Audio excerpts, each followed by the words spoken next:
কি ক'ব? আমি দ্বিতীয় লাটুম বৰুৱা বংশাৱলী এই হাঁহচৰা লাটুম গাঁৱত আমি অনুষ্ঠিত কৰিবলৈ লৈছোঁ।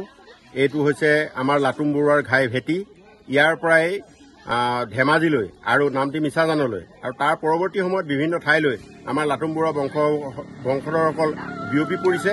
গতিকে আমি এইবাৰ দ্বিতীয় লাটুম বৰুৱা বংশাৱলী আমি একেবাৰে লাটুম বৰুৱাৰ ঘাই ভেটিতেই পাতিবৰ কাৰণে ঠিক কৰিছোঁ।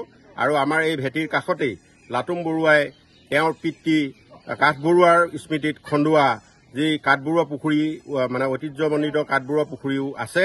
আৰু ইয়াৰ কাষতেই আমি আশা কৰোঁ যে আমাৰ লাটুম বৰুৱাৰ মৈদামো হয়তো পোৱা যাব। এনেও আপোনালোকে সকলোৱে জানে, এইটো অৱশ্যে বুৰঞ্জী পাতত নাই, কিন্তু ৰূপকথাৰ কাহিনীত বৰবৰুৱাত থকা যিকেইটা ডিব্ৰুগড় বৰবৰুৱা থকা লেপেটকটাৰ ওচৰত থকা মৈদামকেইটাকো কিন্তু লাটুম বৰুৱা মৈদাম হিচাপেই গণ্য মানে ৰূপকথাৰ কাহিনীত কোৱা হয়।